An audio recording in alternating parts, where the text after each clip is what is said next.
plus de 150 astuces pour bien dormir. Bonjour, vous êtes bien sur Réveillez votre vie.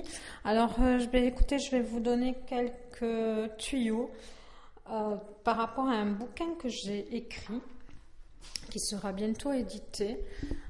Là, il est parti en correction et c'est très long, les corrections, les mises en page, enfin ça c'est entre parenthèses. Alors pour bien dormir, il faut d'abord, par exemple, prendre le soleil. Alors voilà, ça peut vous étonner, mais on est trop enfermé entre le bureau, le métro, il y a même des gens qui vont à la salle de gym entre midi et 2 et qui ne prennent pas un rayon de soleil. Dès que vous pouvez prendre le soleil, vous le prenez. Parce que ça rééquilibre les hormones du sommeil. Alors comment? C'est parce que la mélatonine, elle va s'arrêter d'être produite, parce que c'est votre œil qui prend qui reçoit l'information biochimique. Voilà, je parle un peu. Voilà, et donc la mélatonine va s'arrêter et grâce au soleil, et puis elle va reprendre son activité quand l'obscurité naturelle va se mettre en place.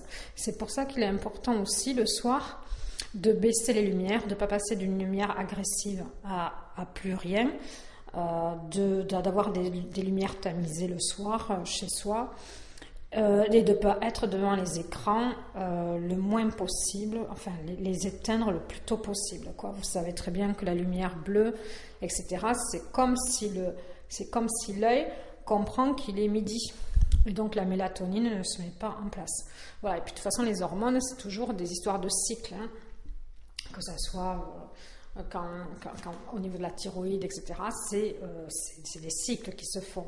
Et donc il faut prendre le soleil pour bien dormir, pour que la mélatonine s'arrête et pour qu'elle se mette en place après. Voilà, c'est assez simple à comprendre.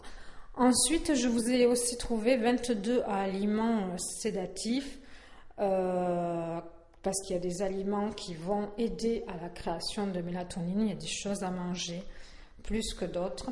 Et vous les aurez aussi dans ce livre que je vais vous mettre dessous sous le descriptif de la vidéo. Voilà, il est accessible à tous. Voilà, alors qu'est-ce que vous avez, qu'est-ce que je peux vous donner comme souvenir que j'ai? Il y a parce que moi ce que je prends, alors c'est souvent les amandes, voilà, des amandes, quelques amandes le soir. La banane, la banane elle est très bien, parce qu'elle est riche en potassium, tout ça. Elle peut faire du bien. Moi j'en prends que la moitié d'une. Je la coupe avec sa peau, je la coupe en moitié, comme ça noircit pas. Et voilà, donc après qu'est-ce que je peux vous dire d'autre? Bon, il faut manger léger, il faut pas manger et aller se coucher tout de suite. Il faut rester actif, et puis arrêter l'alcool. Alors pas d'alcool le soir, alors ça c'est difficile parce que ce sont les rythmes sociaux qu'on nous donne. Les rythmes sociaux ne correspondent pas au rythme naturel, et si vous pouvez vous détacher des rythmes sociaux, ça aussi c'est une solution. C'est ce que j'ai mis dans la conclusion du livre. Les rythmes sociaux, c'est par exemple on va au cinéma le soir, alors qu'on peut très bien, alors la dernière fois, c'était hier, je discutais avec la personne qui me corrige ce livre, je lui disais mais moi ça m'arrive d'aller au cinéma le matin. Alors il me dit mais il y a des séances le matin, je dis oui, par exemple à l'Utopia il y a des séances avec des débats le dimanche matin. Il y a des séances de cinéma. Ça fait un peu particulier d'aller au cinéma le dimanche matin. Ça fait aussi très très particulier de voir un film d'action le dimanche matin. Voilà. Après, bon voilà, c'est vivre pas comme tout le monde, mais après on peut très bien aller au restaurant avec des amis le dimanche à midi et pas traîner le soir tout le temps. Parce qu'aussi, il y a autre chose aussi, c'est que le corps, surtout si vous vous levez très tôt le matin pour aller bosser, il faut pas changer de rythme. Moins vous changez de rythme, mieux c'est, quoi. Et après, posez-vous la question, qu'est-ce que ça vous apporte de sortir dans l'ambiance du soir? Voilà. Après, bon, je veux pas dire, parce que moi j'ai moi-même organisé des fêtes le soir, etc.